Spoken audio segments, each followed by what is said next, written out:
சாப்பிடு खाओ டெய்லி 2 முட்டை சாப்பிடு रोज 2 अंडा खाओ சாப்பிடுவேன் खाऊंगी நான் இன்னைக்கு ஹோட்டல்ல பிரியாணி சாப்பிடுவேன் मैं आज होटल में बिरयानी खाऊंगी சாப்பிடுவான் खाएगा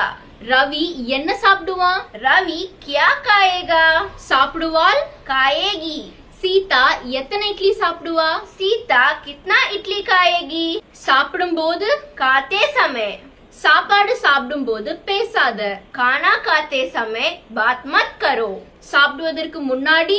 खाने से पहले சாப்பாடு சாப்பிடுறதுக்கு முன்னாடி டேப்லெட் சாப்பிடு खाना खाने से पहले टैबलेट खाओ சாப்பிட்ட பிறகு खाने के बाद சப்பாத்தி சாப்பிட்ட பிறகு ரைஸ் சாப்பிடு चपाती खाने के बाद चावल खाओ சாப்பிட சொல்லு खाने बोलो இன்னைக்கு ஒரு நாள் ஹோட்டல்ல சாப்பிட சொல்லு आज एक दिन होटल में खाने बोलो ஸோ இந்த மாதிரி யூஸ்ஃபுல்லான சென்டென்சஸ் லேர்ன் பண்ணணும்னா சிக்ஷா ஸ்போக்கன் ஹிந்தி புக்கை வாங்கிக்கோங்க டிஸ்கிரிப்ஷன்ல கான்டாக்ட் டீடைல்ஸ் கொடுத்துருக்கோம் பை பை தேங்க்யூ தன்யவாத்